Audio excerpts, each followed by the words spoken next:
Hello दोस्तों, स्वागत करता हूं एक बार फिर से मैं आपका अपने चैनल पे जिसका नाम है रेडियो एक्टिव एजुकेशन और मेरा नाम है दीपक शर्मा। और जो आज का अपना टॉपिक होने वाला है यह है रिफ्रैक्टिव इंडेक्स। बहुत सारे बच्चों का डिमांड था कि मुझे रिफ्रैक्टिव इंडेक्स समझा दो, इसे समझने में बहुत ज्यादा दिक्कत होता है। तो आइए मैं आपके लिए लेके आया हूं रिफ्रैक्टिव इंडेक्स।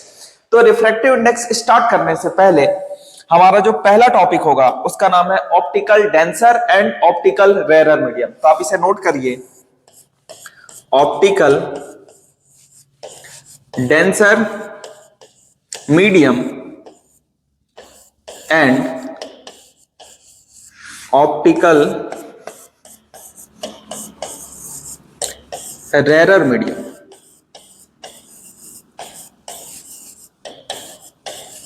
ठीक है, तो देखो भाई, जिस मीडियम में लाइट फास्ट चलेगा उसे हम कहेंगे ऑप्टिकल रेरर मीडियम। ठीक है, तो जो रेरर मीडियम होगा उसमें लाइट कैसा चलेगा? फास्ट चलेगा। एंड जिसमें लाइट स्लो चलेगा, एक ऐसा मीडियम जिसमें लाइट स्लो चलेगा, हम उसे कहेंगे ऑप्टिकल डेंसर मीडियम। क्लियर? तो इसमें लाइट कैसा चलने वाला है? इसमें स्लो चलेगा भाई। और ऑप्टिकल रेरर मीडियम में कैसा चलेगा? फास्ट। इसको जानना बहुत ही इंपॉर्टेंट है क्योंकि जब आप इसे समझोगे तभी आप रिफ्रैक्टिव इंडेक्स के बारे में जान सकते हो। क्लियर? तो आप इसे नोट कर लीजिए।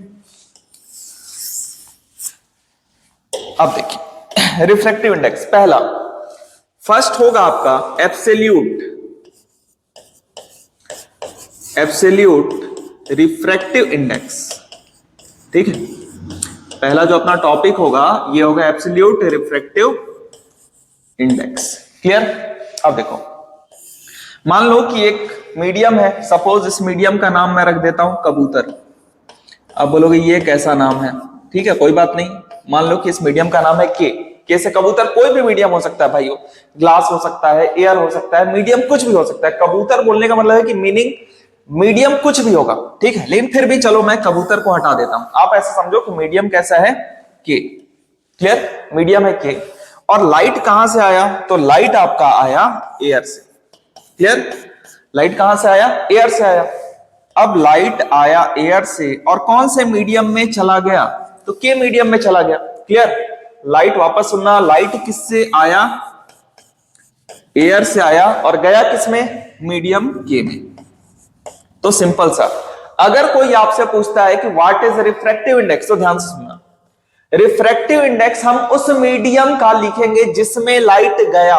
दोबारा से बोल रहा हूं, ध्यान सुनिएगा। रिफ्रैक्टिव इंडेक्स हम उस मीडियम का लिखेंगे जिसमें लाइट गया। तो किसमें गया भाई? कौन से मीडियम में गया? के मीडियम में गया। तो रिफ्रैक्टिव इंडेक्स ऑफ के। और ये आया कहां से? तो आया कहां से? एयर से। एयर या फिर इसको क्या बोल दो? वैक्यूम। ठीक है, कहां से आया? एयर या फिर वैक्यूम से। तो हम देखो इसको लिखेंगे कैसे? हम यहां पे लिख देंगे एयर। और इसको पढ़ेंगे कैसे? ध्यान सुनना, रिफ्रैक्टिव इंडेक्स ऑफ के विथ रिस्पेक्ट टू एयर। इसका मतलब है लाइट किस में गया? के मीडियम में गया। और आया कहां से? आया आपका एयर से। और इसका फॉर्मूला होगा वेलोसिटी के टर्म में। शॉर्टकट आपको बता देता हूं, आया अपॉन गया।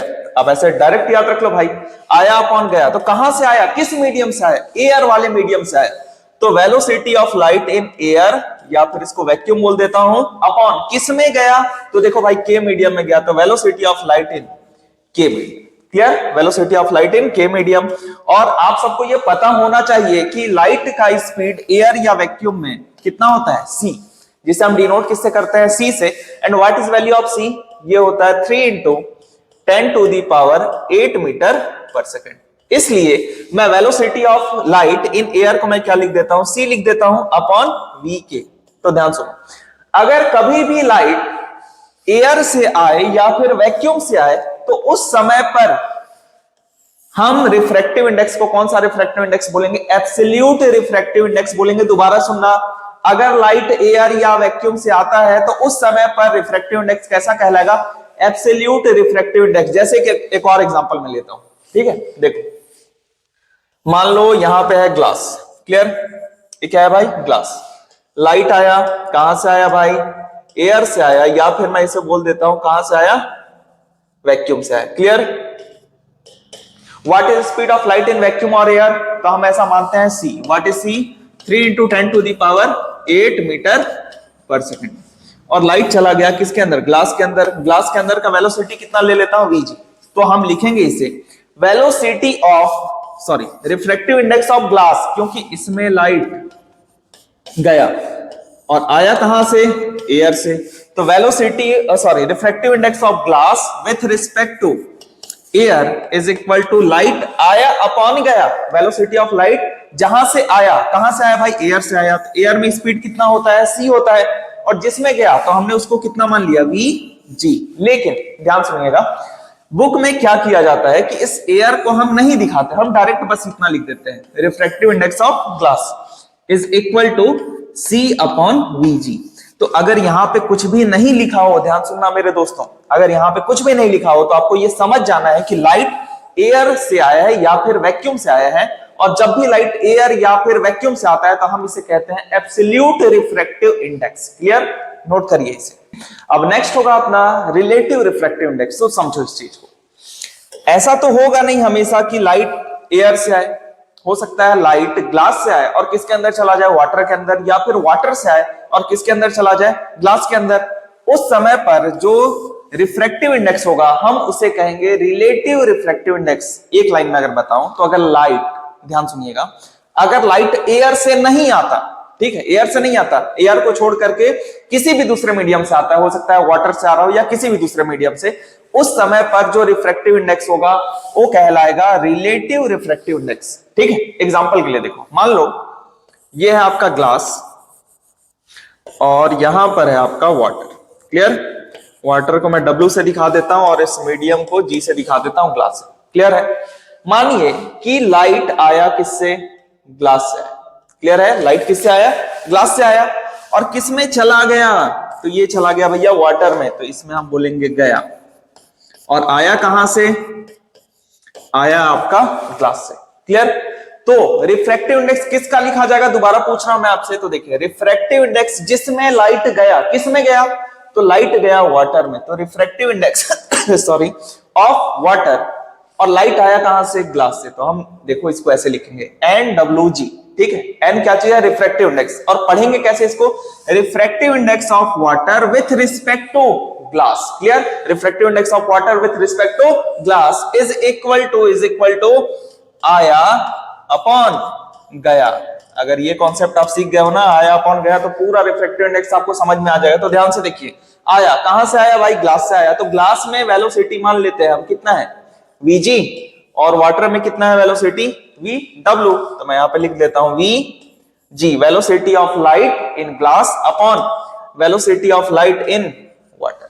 क्लियर, इसका एक उल्टा भी देख सकते हैं कि मान लो लाइट यहां से, ठीक है, वाटर से गया, सॉरी, आया और चला किस में गया, ये आपका चला गया ग्लास में। तो इसके लिए आप क्या लिखोगे, रिफ्रैक्टिव इंडेक्स ऑफ किस में लाइट गया। तो ध्यान से देखो, इस बार आ कहां से रहा है दोस्तों, वाटर से आ रहा है, और जा किस में रहा है, ग्लास में। तो हम लिखेंगे refractive index of glass with respect to light, कहां से आया, तो वाटर से। क्लियर है, और हम लिखेंगे आया अपॉन गया। तो आया कहां से, इस बार आया वाटर से, तो velocity of light in water, और गया किसमें, गया किसमें, तो ग्लास में गया, तो velocity of light in glass. तो इस तरीके से आप लिख सकते हो। तो ध्यान देना, जब भी लाइट एयर को छोड़ करके अगर किसी दूसरे मीडियम से आता है, उस समय पर जो रिफ्रैक्टिव इंडेक्स होगा उसे हम कहते हैं रिलेटिव रिफ्रैक्टिव इंडेक्स। क्लियर, उसे हम कहते हैं relative refractive index. Please note करो आप इसे। अब हम रिफ्रैक्टिव इंडेक्स को एक और फॉर्म में देखेंगे, तो आइए इसे स्टार्ट करते हैं। मान लो एक मीडियम है, सपोज मीडियम का कुछ भी नाम रख दो भाई, बी नाम रख दिया, और एक मीडियम का नाम रख दिया क्यू। तो मान लो कि लाइट आया बी से और चला किस में गया, क्यू में चला गया। क्लियर है, लाइट आया बी से और गया किस में, क्यू से, क्यू में। Okay, so refractive index of Q, क्योंकि लाइट क्यू में गया, with respect to B, B से लाइट आया, मैं लिख भी देता हूं ना, यहां पर आया और यहां पर गया। ठीक है, तो रिफ्रैक्टिव इंडेक्स आपको हमेशा उसका लिखना है जिसमें लाइट गया। तो refractive index of Q with respect to B is equal to, बोलो भाई, वेलोसिटी ऑफ लाइट इन कौन सा medium, B medium, and velocity of light in Q medium. Clear है, तो मैं यहां पे लिख देता हूं आया अपॉन गया। तो आया कहां से, बी से, तो velocity of light in B medium upon velocity of light in Q medium.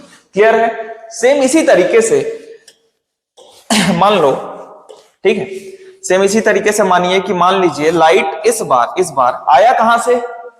Q से, ठीक है, और चला गया एग्जांपल के लिए मान लो किसमें? बी में चला गया। तो अगर इस रे डायग्राम के लिए अगर मैं आपसे बोलूं कि what is the refractive index, तो देखो इस बार लाइट किस में गया है? बी में गया है, तो आप क्या लिखोगे? Refractive index of B, clear, with respect to light कहां से आया? क्यू से आया, ठीक है, और इसको हम क्या लिखेंगे? Velocity of light in Q medium upon velocity of light in B medium. Clear है? मान लो मैंने कहा कि भैया इक्वेशन नंबर 1 है, इक्वेशन नंबर 2 है। क्लियर? अगर इन दोनों इक्वेशन का मैं मल्टीप्लाई कर दूं, चलो कर देते हैं हम मल्टीप्लाई, क्यू एन बी, तो देखो भाई कितना आएगा? V B upon V Q multiplied by V Q upon V D. तो कुछ कटता हुआ आपको नजर आ गया होगा, बिल्कुल, देखो ये कट गया, तो आंसर कितना आया? 1। तो इससे हमें क्या पता चलता है कि refractive index of Q with respect to B is equal to 1 upon refractive index of B with respect to Q. ठीक है, तो सीबीएसई में कभी कभी बहुत ही ज्यादा इजी क्वेश्चन देता है, उसमें क्या देता है देखो, refractive index of A with respect to B is equal to suppose 2, और आपसे पूछता है what is the refractive index of B with respect to A. तो ये बहुत ही ज्यादा इजी क्वेश्चन हो जाएगा। कितना हो जाएगा? उसको 1 अपॉन कर दो, तो देखो 1 अपॉन 2 खत्म। ठीक है, तो ये फॉर्मूला आप नोट कर लो।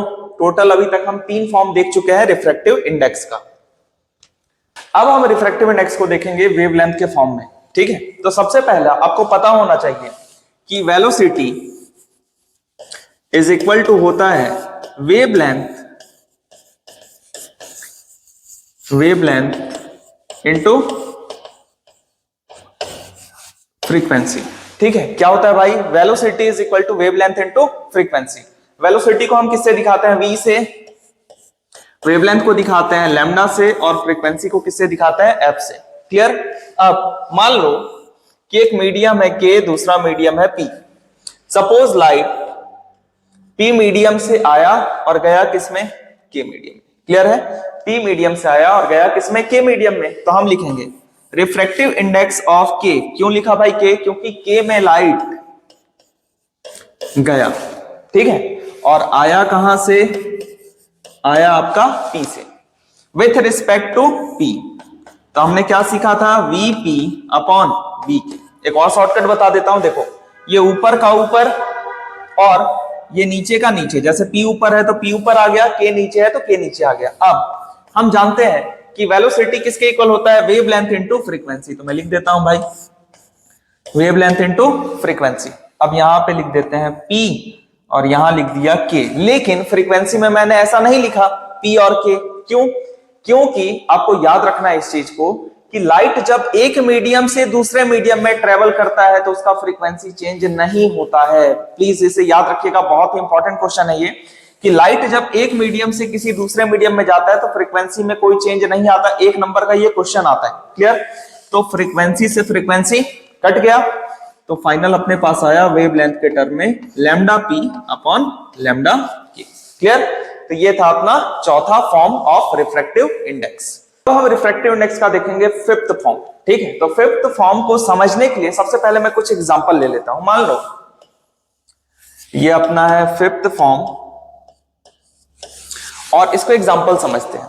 सपोज आपको refractive index of glass given है और refractive index of water given है। Clear? Refractive index of water and refractive index of glass given है, और आप देख सकते हो कि यहां पर मैंने कुछ भी नहीं लिखा। इसका मतलब क्या है कि ये दोनों के दोनों कौन से रिफ्रैक्टिव इंडेक्स हैं?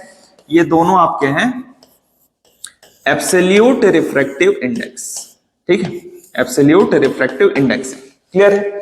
अब आपसे क्वेश्चन पूछा जाता है कि what is the refractive index of glass with respect to water, लेकिन ये वेलोसिटी के टर्म में नहीं पूछ रहा है, आपसे बोल रहा है एब्सोल्यूट रिफ्रैक्टिव इंडेक्स के टर्म में बताइए। ठीक है, किसके टर्म में बताइए? एब्सोल्यूट रिफ्रैक्टिव इंडेक्स के टर्म में। तो देखो इसका हम फॉर्मूला निकालेंगे। सबसे पहले आपको क्या करना है कि वेलोसिटी के टर्म में लिख लो। ठीक है, तो आया कहां से लाइट आया भाई? अगर मैं इस पे एक एग्जांपल ले लूं, ठीक है, तो ये है आपका वाटर और ये है आपका ग्लास, ठीक है। तो आया कहां से? वाटर से, तो velocity of light in water upon velocity of light in glass. Clear? यहां तक तो सबको क्लियर होगा। इसके बाद हमें जानबूझ के क्या करना है कि C से मल्टीप्लाई और C से क्या कर दीजिए? Divide. And what is C? C is the speed of light. तो अगर मैं मल्टीप्लाई और डिवाइड सेम नंबर से करता हूं तो इक्वेशन में कोई भी फर्क नहीं पड़ता, ये आपको पता होना चाहिए, ठीक है।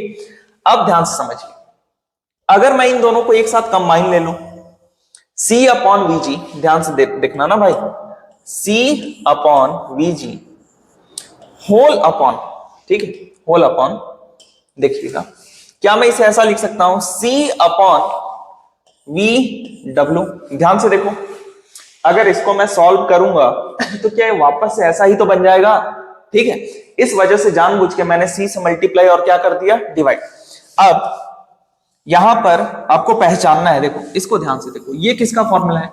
This is the refractive index of glass, ठीक है। क्या चीज है? Absolute refractive index of glass. उसी तरीके से ये क्या है भाई? C upon VW, this is absolute refractive index of water. Clear? This is the absolute refractive index of water. तो आपको मिल गया भाई फॉर्मूला। क्या फॉर्मूला मिला बोलो? refractive index of glass with respect to water is equal to absolute refractive index of glass upon absolute refractive index of water। या फिर आपसे अगर मैं बोलता हूं कि what is refractive index of, कोई मीडियम दे देता हूं K, और सपोज आपके पास क्या है M, और बोलता हूं कि एब्सोल्यूट रिफ्रैक्टिव इंडेक्स के टर्म में बताओ आंसर, तो ध्यान से देखना ये चीज कहां चल जाएगा? ऊपर। तो यहां पर आएगा absolute refractive index of K whole upon absolute refractive index of M। तो ये था अपना पांचवा फॉर्म। क्लियर? अब एक लास्ट फॉर्म बचा है, इसे नोट करिए, फिर हम लास्ट फॉर्म को स्टार्ट करते हैं और साथ में खत्म भी कर देंगे, ठीक है। नोट करो इसे। अब हम देखेंगे रिफ्रैक्टिव इंडेक्स का लास्ट सिक्स्थ पार्ट, ठीक है। सिक्स्थ फॉर्मेट देखेंगे जिसको लोग प्यार से स्नेल्स लॉ भी कहते हैं, ठीक है। तो आइए स्टार्ट करते हैं। मान लो कि एक मीडियम है आपके पास, एक मिनट, हाँ देखो, मान लो आपके पास कोई मीडियम है, कोई भी मीडियम ले लो, चलो मैं इसका नाम क्या लिख दूं भाई, चलो P लिख दिया, ठीक है, और यहां पे Q लिख दिया। एक मीडियम है ऊपर Q और नीचे कौन सा मीडियम है? P। सपोज आप ऐसा एज्यूम करो कि लाइट का एक रे ऑफ लाइट Q से आया और गया किसमें? गया किसमें? P में गया। क्लियर है? Q से आया और गया किसमें? P में। तो आपको पता हुआ कि अगर यहां पे मैं एक नॉर्मल ड्रॉ करूं तो ये एंगल कहलाता है angle I, angle of incidence, और ये एंगल कहलाता है angle R। What is angle R? Angle of refraction, ठीक है। क्या कहलाता है ये? Angle of refraction, and angle I is angle of incidence. अब आपको सिंपल सा स्नेल्स लॉ क्या होता है, देखो ध्यान से, एक चीज याद कर लो, आया इज इक्वल टू गया, ठीक है। अगर कोई आपसे बोलता है कि स्नेल्स लॉ क्या है, तो सिंपल सा जो मैं बता रहा हूं आप इस शॉर्टकट याद कर लो, आया इज इक्वल टू गया। तो देखो, जिस मीडियम से लाइट आया, जिस मीडियम से लाइट आया उसका रिफ्रैक्टिव इंडेक्स लिखो, तो NQ, और इसका मैं मान लेता हूं NP, ठीक है। तो इसका एब्सोल्यूट लिखना है ना।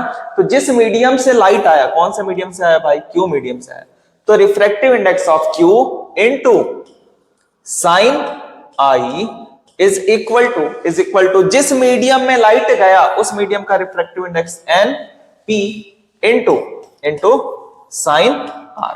Clear? Is equal to sine R। अब मैं इसे लिख सकता हूं साइन I अपॉन, ध्यान देखना भाई, sine R is equal to NP upon NQ। और जस्ट आपको बताया था कि अगर ये दोनों एब्सोल्यूट है, और बोला भी कि ये दोनों क्या है? एब्सोल्यूट है, तो ये जो P अगर ऊपर है तो ये कहां आ जाएगा? नीचे आ जाएगा, और Q नीचे है तो कहां चला जाएगा? ऊपर। और ये वैल्यू हमेशा क्या होता है? कांस्टेंट होता है। तो इसी को हम बोलते हैं स्नेल्स लॉ, ठीक है। ये था अपना सिक्स्थ और लास्ट फॉर्मेट। और एक जाते जाते मैं आपको एक पॉइंट बता देना चाहता हूं कि जिस मीडियम का जितना ज्यादा रिफ्रैक्टिव इंडेक्स होगा, ध्यान सुनना, जिस मीडियम का जितना ज्यादा रिफ्रैक्टिव इंडेक्स होगा उस मीडियम में लाइट उतना ही ज्यादा बेंड होता है। दोबारा से बता दे रहा हूं कि अगर रिफ्रैक्टिव इंडेक्स ज्यादा है तो बेंडिंग ऑफ लाइट भी क्या होगा? ज्यादा। और अगर रिफ्रैक्टिव इंडेक्स कम है तो बेंडिंग ऑफ लाइट भी क्या होगा? कम होगा। तो आज का वीडियो लेक्चर हम यहीं पे आज खत्म करते हैं। अब मिलेंगे हम आपके साथ नेक्स्ट टॉपिक में, ठीक है। नेक्स्ट टॉपिक, या बोल दो इसका हम न्यूमेरिकल करवा देंगे आप सबको। क्लियर?